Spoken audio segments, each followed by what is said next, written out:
इससे पीछे वाले वीडियो में हम लोगों ने मेंडलीफ का पीरियोडिक टेबल पढ़ा था, यानी कि मेंडलीफ के आवर्त सारणी का नियम हम लोग पढ़े थे। ठीक, इसके बाद आज के टॉपिक में हम लोग मॉडर्न पीरियोडिक टेबल, जिसको हिंदी में क्या कहते हैं, तो हिंदी में बोलते हैं आधुनिक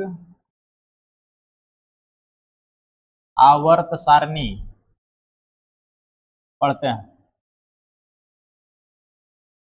तो सबसे पहला बात यहां से कि आधुनिक आवर्त सारणी यानी मॉडर्न पीरियोडिक टेबल का खोज किसने किया था,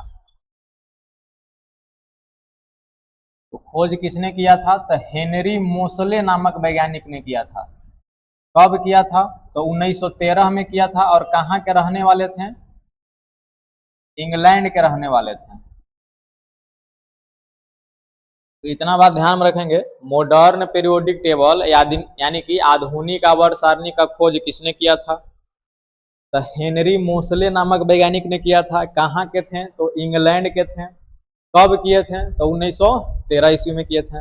एक और बात याद कर लेना है कि जो हेनरी मोसले हैं ना, इन्होंने ही परमाणु संख्या, जिसको इंग्लिश में बोलते हैं एटॉमिक नंबर, सूचित करते हैं जेड से, का खोज किया था।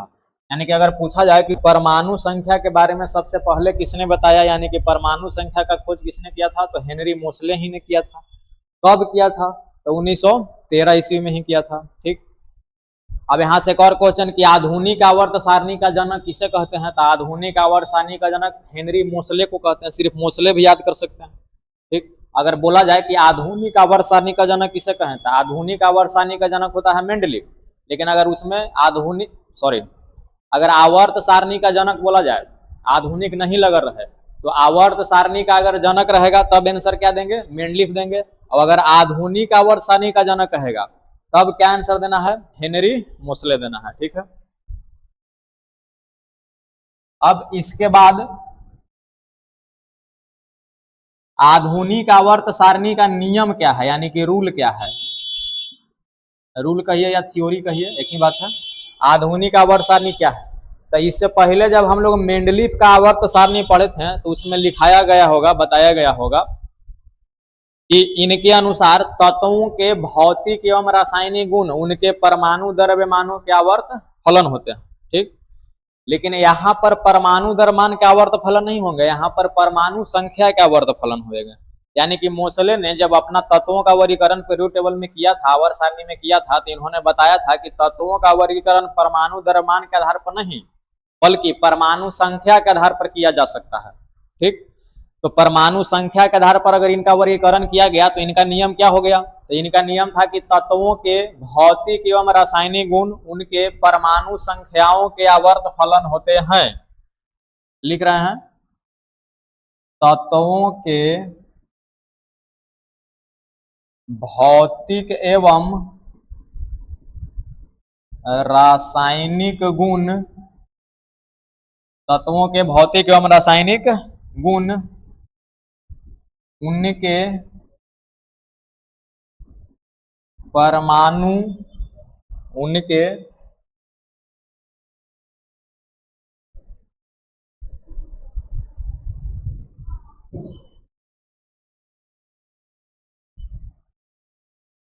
उनके परमाणु संख्याओं के, यानी कि उनके परमाणु संख्या के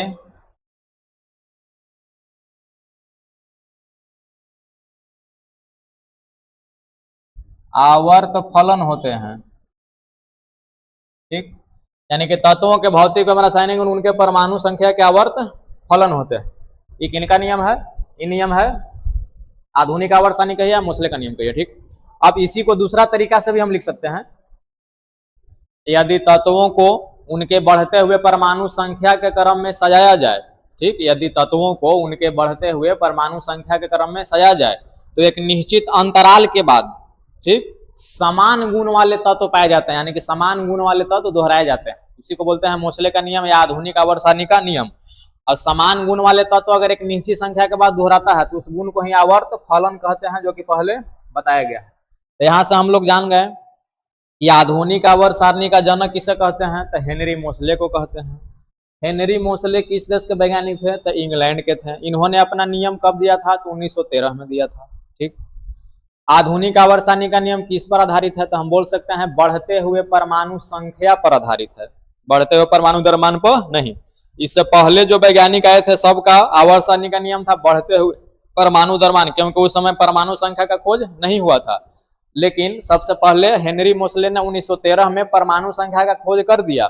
उसके बाद बोला कि तत्वों का वर्गीकरण परमाणु द्रव्यमान के आधार पर नहीं बल्कि परमाणु संख्या के आधार पर किया जाता है। अच्छा, एक और बात था कि किस आधार पर कह रहे थे कि तत्वों का जो मतलब वर्गीकरण होता है वो परमाणु संख्या पर आधारित होता है, परमाणु द्रव्यमान पर नहीं। तो इन्होंने एक प्रयोग किया था, ठीक ना, देखते हैं।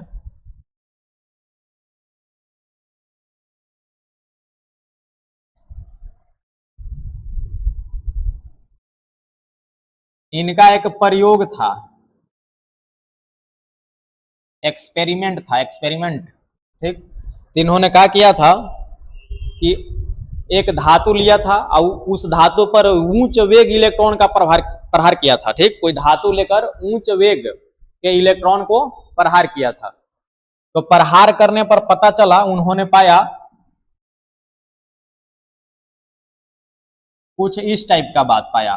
ठीक, अब इसको न्यू पढ़ेंगे। ये क्या है? न्यू है, इसको न्यू पढ़ेंगे। न्यू यहां पर क्या है? एक और क्या है? जेड।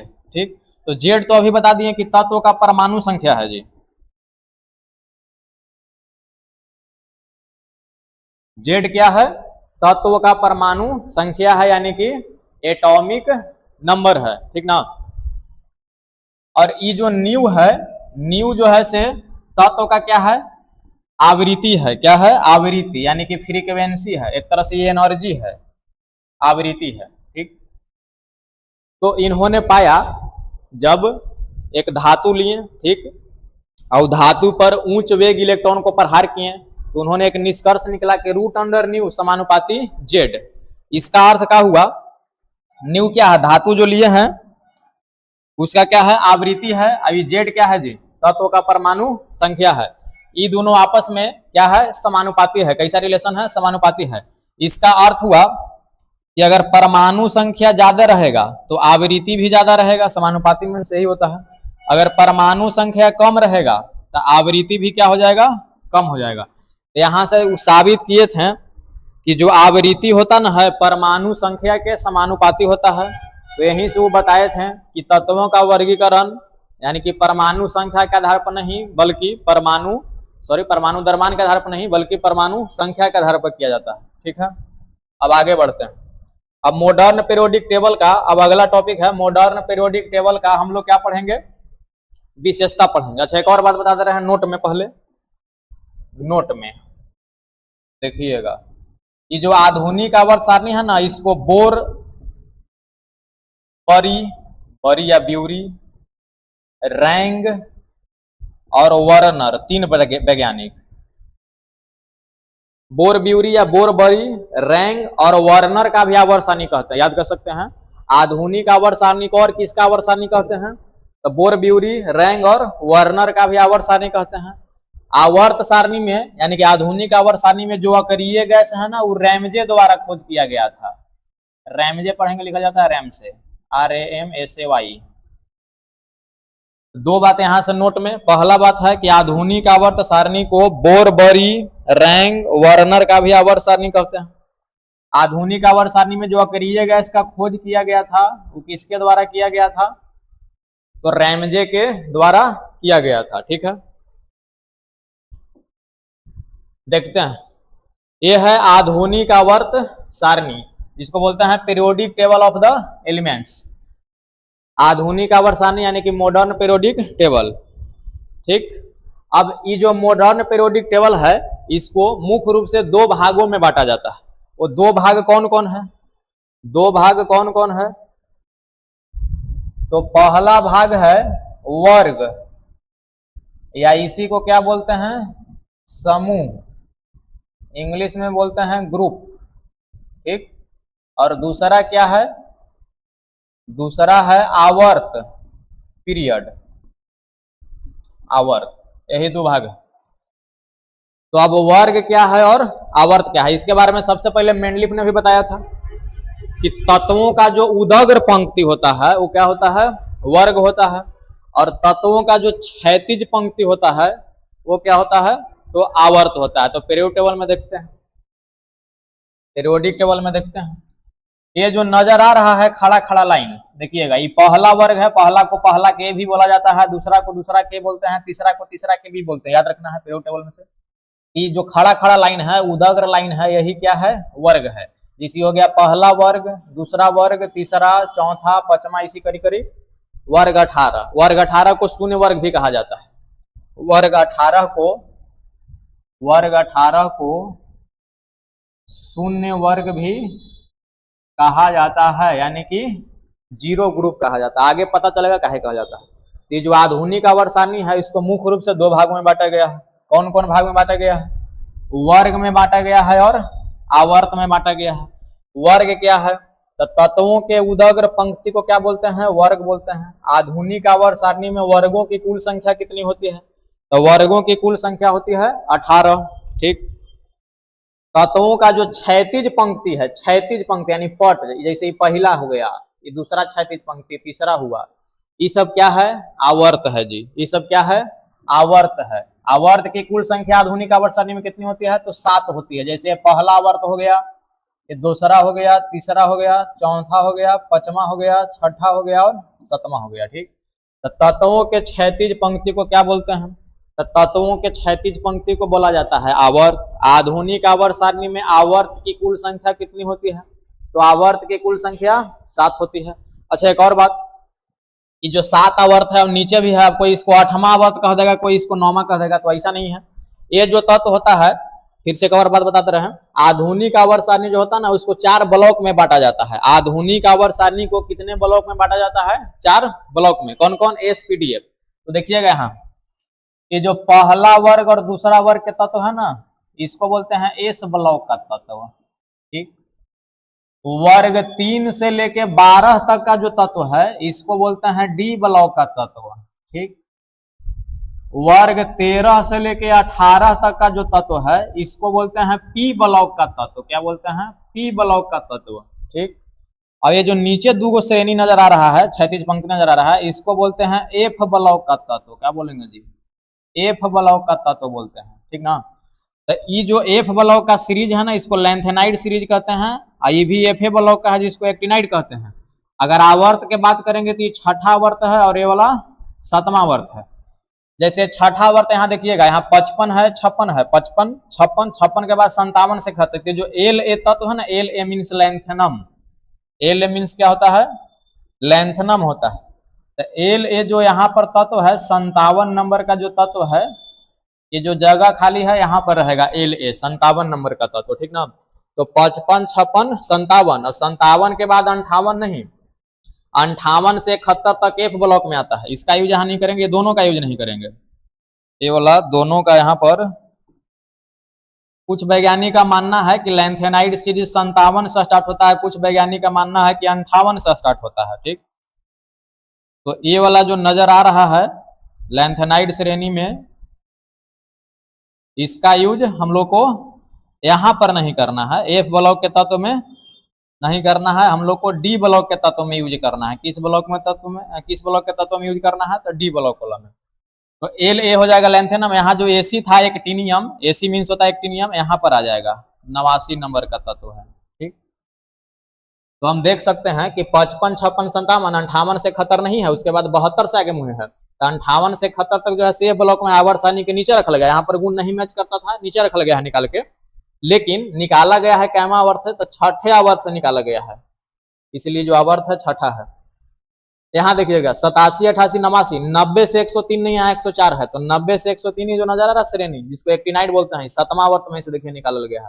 तो छठा ही 7वां आवर्त ही है, दोनों ऐड है। ठीक, ऐसा नहीं कि 7, 8, 9 बोल देंगे। तो आधुनिक आवर्त सारणी में कुल वर्गों की संख्या कितनी होती है, तो 18 होती है। आधुनिक आवर्त सारणी में कुल आवर्तों की संख्या कितनी होती है, तो 7 होती है। ठीक, आधुनिक आवर्त सारणी को कितने ब्लॉक में बांटा गया है, तो 4 ब्लॉक में बांटा गया है। कौन कौन, S block, P block, D block और ए ब्लॉक। एस ब्लॉक में कितने वर्ग होते हैं? तो 2 वर्ग होते हैं। कौन कौन? तो पहला और दूसरा। पी ब्लॉक में कितने वर्ग होते हैं? तो 6 वर्ग होते हैं। कहां से कहां तक? तो 13 से लेके 18 तक। डी ब्लॉक में कितने वर्ग होते हैं? तो 10 वर्ग होते हैं, 3 से लेके 12 तक। एफ ब्लॉक में कितने वर्ग होते हैं? तो अगर एफ ब्लॉक में वर्ग की बात करा जाए तो 14 वर्ग हो जाएगा, गिन सकते हैं। प्रत्येक वर्ग में 2-2 तत्व है, 14 वर्ग। और ए ब्लॉक में कितने श्रेणी होते हैं, ठीक ना, आगे बताया जाएगा। इसको अंतः संक्रमण श्रेणी कहते हैं। जो 2 होता है, लैंथेनाइड सीरीज और एक्टिनाइड कहते हैं। लैंथेनाइड 6ठा आवर्त का तत्व होता है और एक्टिनाइड 7वां आवर्त का तत्व होता है। विशेष के लिए आगे फिर मिलेगा।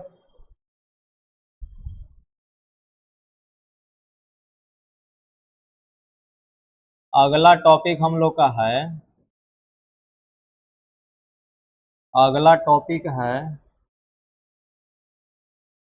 आधुनिक आवर्त सारणी का मुख्य अभिलक्षण। आधुनिक आवर्त सारणी का मुख्य अभिलक्षण। अब यहाँ पर अभिलक्षण मीन्स गुण या विशेषता ही होता है। तो आधुनिक आवर्त सारणी का मुख्य अभिलक्षण क्या है? तो आधुनिक आवर्त सारणी को 2 भागों में मुख्य रूप से बांटा गया, अभी जस्ट पहले बताए हैं। आवर्त और वर्ग, यानी कि वर्ग और आवर्त, ठीक, ग्रुप और पीरियड। आधुनिक आवर्त सारणी में कुल वर्ग कितना होता है? तो 18 होता है। आधुनिक आवर्त सारणी में कुल आवर्त कितना होता है? तो 7 होता है। तो इसमें पहले वर्ग का विशेषता पढ़ेंगे, फिर आवर्त का विशेषता पढ़ेंगे, मिक्स कर देंगे तो फिर क्या हो जाएगा? आधुनिक आवर्त सारणी का विशेषता हो जाएगा।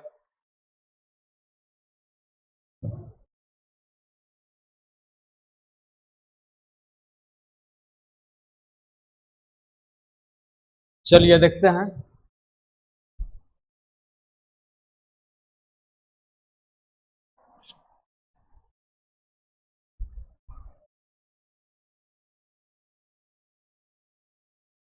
इसमें लिखते हैं सबसे पहले वर्ग, या इसको बोलते हैं समूह, इंग्लिश में ग्रुप, ठीक है। तो आधुनिक आवर्त सारणी में कुल वर्ग कितना है? 18 है। वर्ग क्या है? तो तत्वों के उदग्र पंक्ति को वर्ग कहते हैं। तत्वों के उदग्र पंक्ति को वर्ग या समूह या ग्रुप कहते हैं, ठीक है। अब उसके बाद नीचे लिखते हैं वर्ग की विशेषताएं। वर्ग की विशेषताएं, वर्ग की विशेषताएं, इसमें एबीसीडी करके कुछ विशेषता जानेंगे, है ना। देखते हैं। तो एक ही वर्ग में उपस्थित या सामान्य वर्ग में उपस्थित, एक ही वर्ग में या समान वर्ग में, जैसे पहला वर्ग में कोई तत्व है तो पहिल के वर्ग में रहे, दूसरका में है उपस्थित है दूसर के वर्ग में रहे। तो एक ही वर्ग में अगर तत्व उपस्थित है ना, तो उसका जो गुण होता ना है एक समान होता है, रासायनिक गुण बोल सकते हैं। उसका रासायनिक गुण क्या होता है जी? एक समान होता है, एक्सेप्शन को छोड़ के, ठीक। अगर एक ही वर्ग में उपस्थित रहे तत्व तो उसका सामान्य इलेक्ट्रॉनिक विन्यास, यानी कि जनरल इलेक्ट्रॉनिक कॉन्फ़िगरेशन भी क्या होता है? समान होता है। जनरल इलेक्ट्रॉनिक कॉन्फ़िगरेशन भी क्या होता है? समान होता है। देखते हैं, देखिएगा। जैसे ये पहला वर्ग का तत्व है, ये पहला वर्ग का तत्व है, ठीक ना। पहला वर्ग में hydrogen, lithium, sodium, potassium, rubidium, caesium और फ्रांसियम आता है। इसको याद कर सकते हैं, हलीना करे रब से फरियाद, आगे बताया जाएगा, ठीक। तो ये पहला वर्ग का तत्व है। तो पहला वर्ग में जितना भी तत्व आ रहा है सबका रासायनिक गुण क्या होता है? एक समान होता है। क्यों? क्योंकि इनके बाह्यतम कक्षा में समान इलेक्ट्रॉन होते हैं। अगर प्रथम वर्ग के तत्वों का इलेक्ट्रॉनिक विन्यास करेंगे तो सबके बाह्यतम कक्षा में कितना इलेक्ट्रॉन आएगा जी? तो सबके बाह्यतम कक्षा में एकक इलेक्ट्रॉन आता है। करके देख सकते हैं। जैसे हाइड्रोजन 1 तो 1 हो गया, लिथियम 3 होता है तो 2 और 1 हो जाएगा, सोडियम 11 होता है 2 8 1 हो जाएगा, पोटेशियम, पोटेशियम कितना होता है? 19 होता है, ये हो जाएगा 2 8 8 1, ऐसे आगे बढ़ सकते हैं, ठीक। तो देखिएगा ध्यान से, सबके बाह्यतम कक्षा में कई कई इलेक्ट्रॉन है? एकक इलेक्ट्रॉन है सबके बाह्यतम में, जिसके चलते रासायनिक गुण भी क्या होता है? समान होता है, ठीक। अगर दूसरा वर्ग में आते हैं तो सबके बाह्यतम कक्षा में कई कई इलेक्ट्रॉन होगा? 2 इलेक्ट्रॉन होगा। तो दूसरा वर्ग में भी जितना तत्व है सबका रासायनिक गुण क्या होगा जी? समान होगा, ठीक। उसके बाद एक ही वर्ग में उपस्थित तत्वों का सामान्य इलेक्ट्रॉनिक विन्यास क्या होता है, समान होता है, यानी कि सेम होता है। जैसे देखते हैं, अगर प्रथम वर्ग के तत्वों का हम इलेक्ट्रॉनिक विन्यास करेंगे ना, प्रथम वर्ग के तत्वों का, तो यहां देखते हैं जैसे हाइड्रोजन 1s2s से कर रहे हैं तो 1s1 हो जाएगा। हाइड्रोजन के बाद करते हैं लिथियम, तो लिथियम का करेंगे तो लिथियम 3 होता है, लिथियम 3 होता है तो क्या हो जाएगा जी, 1s2 2s1। लिथियम के बाद अगर सोडियम लेते हैं तो सोडियम क्या होता है, 11 होता है, 1s 2s क्या हो जाएगा 2p, 2 2 4 और 6 10, 3s 2 2 4 से 10 हो 1 11। तो इसमें अंतिम या बाह्यतम कक्षा कौन है, तो हाइड्रोजन में पहला हो जाएगा, हाइड्रोजन में कौन हो जाएगा, पहला हो जाएगा, ठीक। लिथियम में दूसरा हो जाएगा अंतिम, और सोडियम में तीसरा हो जाएगा। तो बाह्यतम कक्षा का जो समान इलेक्ट्रॉन विन्यास है NS1 पर आता है, NS1 में समान होता है, NS1, N माने अंतिम कक्षा, NS1 EVNS1 है, EVNS1 है और भी आगे होगा। वैसे अगर दूसरा का वर्ग के जो तत्व है उसका समान इलेक्ट्रॉन में देखा जाए तो NS2 होता है, यानी कि अंतिम कक्षा S पर कई इलेक्ट्रॉन रहेगा, 2 इलेक्ट्रॉन रहेगा, अंतिम कक्षा S पर 2 इलेक्ट्रॉन। तो ये एग्जाम्पल बताया गया है पहला और दूसरा वर्ग को लेकर, वर्ग के विशेषता समझने के लिए, कोई भी वर्ग में यही चीज होता है, ठीक है। अब आगे बढ़ते हैं।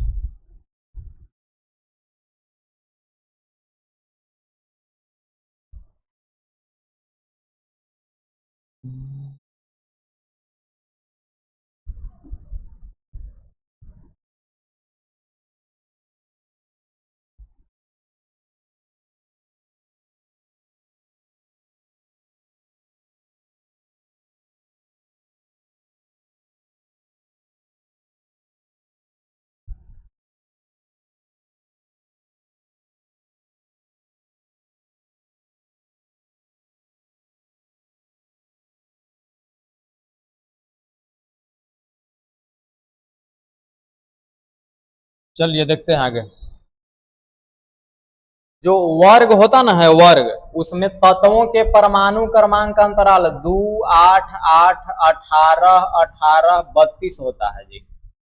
इसी वर्ग में तत्वों के परमाणु क्रमांकों का अंतराल कितना होता है, तो 2 8 8 18 18 32 होता है।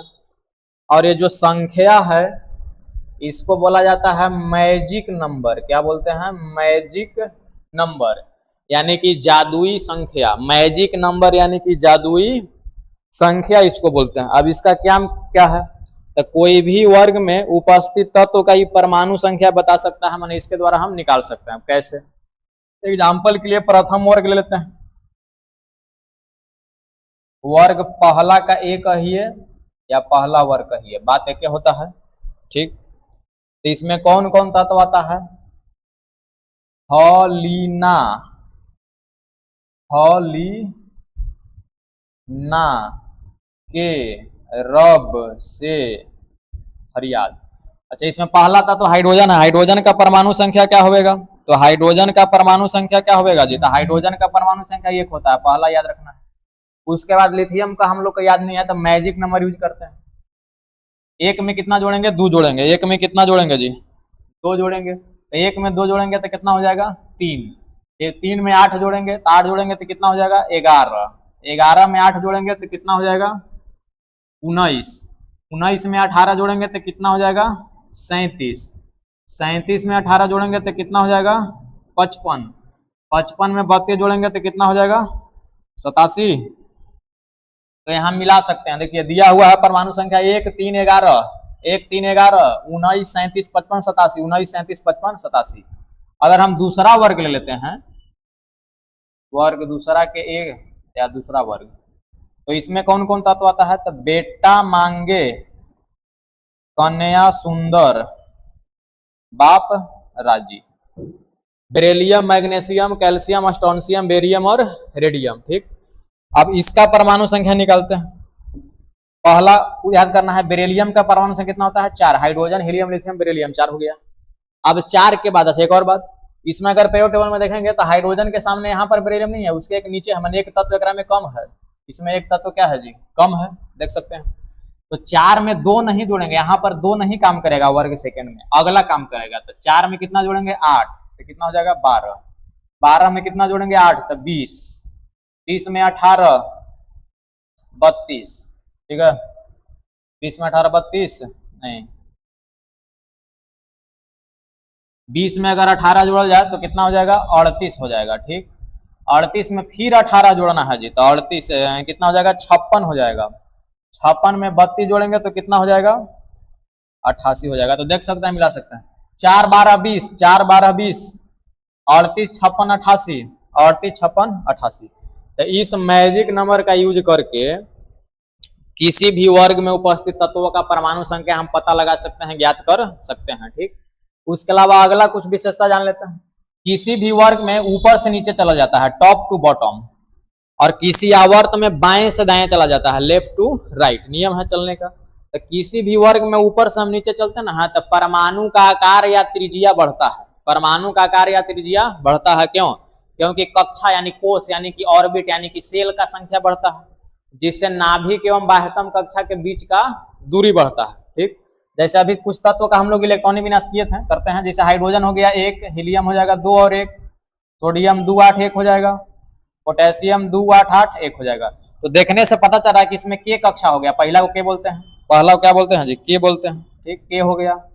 अगला में आएंगे तो के और एल 2 को हो गया, अगला में के एल एम 3 को हो गया, के एल एम एन 4 को हो गया। तो देखने से पता चल रहा है कि कक्षा की संख्या बढ़ रहा है। तो जैसे किसी भी परमाणु का नाभिक हो गया, बीच में रहता है, धनात्मक रहता है। जैसे हो गया पहला कक्षा, हाइड्रोजन के लिए बना रहे हैं, पहला कक्षा जिसमें 1 इलेक्ट्रॉन है, ठीक। उसके बाद आते हैं लिथियम, यहाँ देखते हैं, इधर देखते हैं, ये हो गया नाभिक, लिथियम में के 2 कक्षा हो गया, 1 हो गया 2 हो गया, ठीक। उसके बाद आते हैं सोडियम, सोडियम का नाभिक हो गया, इसमें 3 कक्षा हो गया, 1 हो गया 2 हो गया 3 हो गया। वैसे 4 भी बना सकते हैं। पोटेशियम में 4 नाभिक हो गया, पहला हो जाएगा, दूसरा हो जाएगा, तीसरा हो जाएगा, चौथा इसे कुछ करके होगा। तो परमाणु आकार या त्रिज्या किसे कहते हैं? तो किसी परमाणु के नाभिक और बाह्यतम कक्षा के बीच की दूरी को ही परमाणु त्रिज्या कहते हैं। हाइड्रोजन के बाद लिथियम का हल्का सा ज्यादा हो जाएगा, इसका और ज्यादा होगा, इसका और ज्यादा होगा। समझ में रहा बात? तो हम कह सकते हैं कि किसी भी वर्ग में अगर ऊपर से नीचे हम जाते हैं, किसी भी वर्ग में अगर ऊपर से नीचे आते हैं तो कोषों की संख्या माने कक्षा की संख्या बढ़ता है, जिससे नाभिक और बाह्यतम कक्षा के बीच का दूरी बढ़ता है, जिससे परमाणु का आकार या त्रिज्या भी बढ़ता है, ठीक है। एक और बात, किसी भी वर्ग में ऊपर से नीचे चलेंगे ना तो धात्विक गुण बढ़ता है। क्या होता है? धात्विक गुण, यानी धातु होने का प्रकृति बढ़ता है। क्या है? क्या है कि ऊपर से नीचे आएंगे तो इलेक्ट्रॉन त्याग करने का क्षमता बढ़ जाता है। क्या है? क्या कि अभी बताएं कि कक्षा की संख्या बढ़ेगा तो नाभिक और बाह्यतम कक्षा के बीच का दूरी बढ़ जाएगा, जिसके चलते एक में से इलेक्ट्रॉन निकलना आसान हो जाएगा बाह्यतम कक्षा का, ठीक ना। तो बाह्यतम कक्षा का जितनी आसानी से इलेक्ट्रॉन निकलेगा उसमें धात्विक गुण उतना ही ज्यादा हो जाएगा, नहीं निकलेगा तो नहीं होगा। तो किसी वर्ग में ऊपर से नीचे चलते हैं तो तत्वों का धात्विक गुण क्या होता है जी? बढ़ जाता है। एक और बात, किसी भी वर्ग में अगर ऊपर से हम नीचे चलते हैं, कोई वर्ग में ना, तो देख सकते हैं परमाणु संख्या बढ़ता है। क्या होता है जी? परमाणु संख्या बढ़ता है, साथ में द्रव्यमान संख्या भी बढ़ता है, गलनांक क्वथनांक भी बढ़ता है, घनत्व भी बढ़ता है। ये सब क्या होता है? बढ़ता है। तो हम लोग 4-5 गो विशेषता पढ़े वर्ग का, कि एक ही वर्ग में उपस्थित तत्वों का रासायनिक गुण एक समान होता है। क्या है कि बाह्यतम कक्षा में इलेक्ट्रॉनों की संख्या समान होता है, ठीक। अगर किसी वर्ग में हम ऊपर से नीचे आते हैं तो क्या होगा जी? परमाणु का आकार या त्रिज्या बढ़ जाता है। किसी वर्ग में ऊपर से नीचे चलेंगे तो धात्विक गुण क्या होता है? बढ़ जाता है। 2-3 गो मेन बात है, ये सब याद रखेंगे। किसी तत्व में परमाणु क्रमांक अंतराल क्या होता है? तो 2 8 18 18 32 होता है, जिसको क्या बोलते हैं? मैजिक नंबर बोलते हैं। किसी भी वर्ग में ऊपर से नीचे आते हैं तो परमाणु संख्या, द्रव्यमान संख्या, गलनांक, क्वथनांक, घनत्व इत्यादि सब क्या होता है? बढ़ता है। अब कुछ बात आवर्त के बारे में पढ़ लेते हैं। कुछ बात किसके बारे में पढ़ेंगे जी? आवर्त के बारे में। जैसे पहला में, इससे पहले ए में लिखे थे ना वर्ग, ए में लिखे थे वर्ग, तो उसके बाद बी में क्या लिखेंगे? तो बी में लिखेंगे आवर्त। बी में क्या लिखेंगे? आवर्त लिखेंगे। आवर्त क्या है? तो तत्वों के क्षैतिज पंक्ति को ही आवर्त कहते हैं। आधुनिक आवर्त सारणी में आवर्त की संख्या कितनी होती है? 7 होती है। अब इसमें भी कुछ बात है, देखते हैं एबीसीडी करके।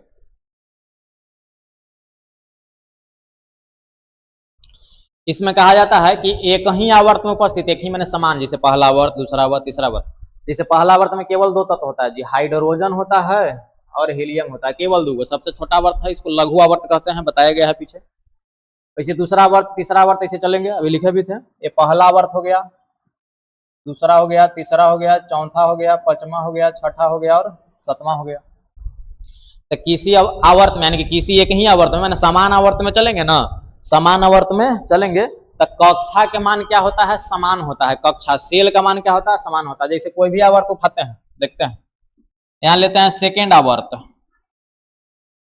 सेकेंड आवर्त कौन कौन सेकेंड आवर्त है, लिथियम से स्टार्ट होगा, लिथियम हो गया, बेरिलियम हो गया, आगे बढ़ सकते हैं, बोरॉन हो गया, कार्बन हो गया, नाइट्रोजन, ऑक्सीजन, फ्लोरीन, नियॉन, ये हो गया आवर्त। बाएं से दाएं चलेंगे।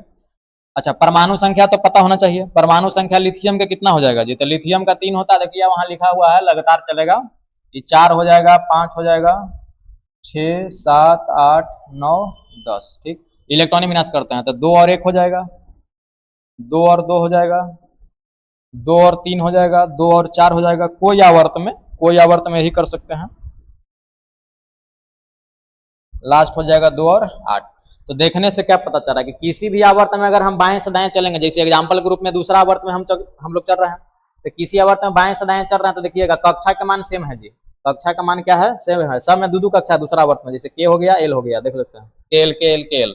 अगर तीसरा आवर्त में आते हैं तो सब में 3 कक्षा रहेगा, के एल एम, इस टाइप के रहेगा। तो पहला गुण यही है कि किसी आवर्त में यानी किसी एक ही आवर्त में या समान आवर्त में बाएं से दाएं चलते हैं तो कक्षा का मान क्या होता है, समान होता है। यानी कि सब में कई गो कक्षा रहता है तो दो गो कक्षा रहता है। ठीक, अच्छा, अब इसके बाद देखते हैं, किसी आवर्त में अगर बाएं से दाएं चलते हैं तो बाह्यतम कक्षा में उपस्थित इलेक्ट्रॉनों की संख्या बढ़ जाता है या बढ़ता रहता है। जैसे देखिए, जैसे सेकेंड आवर्त में तो लिथियम के बाह्यतम कक्षा में 1 इलेक्ट्रॉन है, बेरिलियम के 2 हो गया, 3 हो गया, 4 हो गया। तो देखिए बाह्यतम कक्षा में इलेक्ट्रॉनों की संख्या बढ़ता है। ठीक, अगला, अभी हम लोग पढ़े कि किसी वर्ग में अगर ऊपर से नीचे चलते हैं तो परमाणु का आकार या त्रिज्या क्या होता है, बढ़ जाता है। तो यहाँ से क्वेश्चन आएगा कि किसी आवर्त में अगर बाएं से दाएं चलेंगे तो परमाणु का त्रिज्या या आकार क्या होगा, तो अब उसमें बढ़ जाता है, तो इसमें क्या होना चाहिए जी।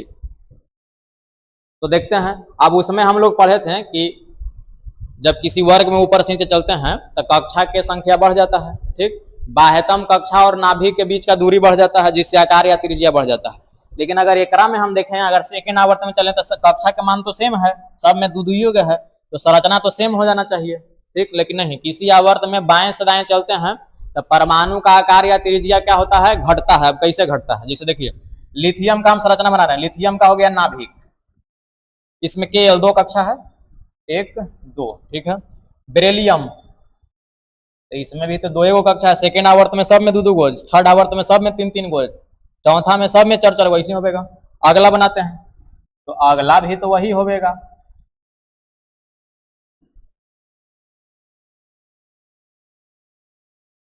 लेकिन इसमें अंतर क्या है, तो इसके बाह्यतम कक्षा में इलेक्ट्रॉन देखना है। लिथियम के बाह्यतम कक्षा में 1 इलेक्ट्रॉन है। ठीक, बाह्यतम में 1 इलेक्ट्रॉन है। बेरिलियम के बाह्यतम में कई गो इलेक्ट्रॉन है, 2 गो इलेक्ट्रॉन है। बोरॉन के बाह्यतम में कितने इलेक्ट्रॉन है, 3 इलेक्ट्रॉन है। वैसे आगे भी बढ़ सकते हैं और भी आगे बढ़ सकते हैं, इसमें भी 2 कक्षा है, अगलों में भी। लेकिन अगर इलेक्ट्रॉन की बात करेंगे तो इलेक्ट्रॉन कई गो हो जाएगा, इलेक्ट्रॉन हो जाएगा अभी 4 गो, 1, 2, 3, 4, इस टाइप के हो जाएगा।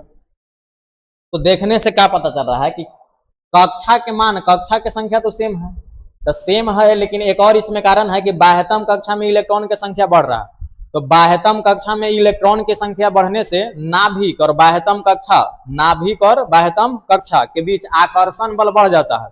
तो आकर्षण बल बढ़ने के कारण नाभिक बाह्यतम कक्षा के इलेक्ट्रॉन को अपनी ओर आकर्षित करता है। तो अपनी ओर जब आकर्षित करेगा तो आकार क्या हो जाएगा, छोटा हो जाएगा। आकार क्या हो जाएगा, छोटा हो जाएगा। तो इसीलिए कहा जाता है कि किसी आवर्त में अगर हम बाएं से दाएं चलते हैं तो परमाणु का आकार या त्रिज्या घट जाता है, क्योंकि कक्षा के मान तो समान होता है, लेकिन बाह्यतम कक्षा में उपस्थित इलेक्ट्रॉन की संख्या बढ़ने से नाभिक और बाह्यतम कक्षा के बीच आकर्षण बल बढ़ जाता है, जिससे नाभिक बाह्यतम कक्षा के इलेक्ट्रॉन को अपनी ओर आकर्षित करता है, जिससे आकार या त्रिज्या क्या हो जाता है, छोटा हो जाता है। ठीक, उसके बाद अभी हम लोग पढ़े थे कि किसी वर्ग में ऊपर से नीचे चलेंगे तो धात्वी गुण बढ़ता है। तो किसी अगर आवर्त में हम बाएं से दाएं चलेंगे ना तो धात्वी गुण घट जाएगा और अधात्वी गुण बढ़ जाएगा, उल्टा हो जाएगा। जैसे कोई भी आवर्त में, सेकंड आवर्त में चलते हैं तो lithium, beryllium, boron, carbon, nitrogen ऐसे है। तो जैसे लिथियम के बाद बेरिलियम, बोरॉन इधर आते हैं तो इधर देखिए अधातु की संख्या ज्यादा है, माने अधातु का गुण ज्यादा है इस सब में, इस सब में धातु का गुण है। तो किसी भी आवर्त में हम बाएं से दाएं चलते हैं, ठीक, तो धात्विक गुण घट जाता है लेकिन अधात्विक गुण बढ़ जाता है। क्यों? क्योंकि आवर्त में बाएं से दाएं चलते हैं तो बाह्यतम कक्षा में इलेक्ट्रॉन की संख्या बढ़ने लगता है। क्या होता है? बाह्यतम कक्षा में इलेक्ट्रॉन की संख्या बढ़ने लगता है। ठीक है, किसी भी आवर्त का जो अंतिम तत्व होता है वो अक्रिय गैस होता है। जो वर्ग 18 जिसको शून्य वर्ग बोलते हैं, इसी को अक्रिय गैस ही बोला जाता है, अक्रिय गैस। तो कोई भी आवर्त में अगर हम बाएं से दाएं चलते हैं, कोई भी आवर्त में, 7 गुना टोटल आवर्त है, तो कोई भी आवर्त में बाएं से दाएं चलते हैं तो सबसे अंतिम तत्व क्या होता है? सबसे अंतिम तत्व क्या होता है? तो अक्रिय गैस होता है। सबसे अंतिम तत्व क्या होता है? अक्रिय गैस होता है। Helium, neon, argon, krypton, xenon, radon, oganesson, ये सब क्या है? अक्रिय गैस है। ठीक, अब हम लोग आधुनिक आवर्त सारणी के बारे में देख रहे थे। अब इसके बाद जो भी चीज है, जो भी टॉपिक है, आगे क्लास में देखेंगे।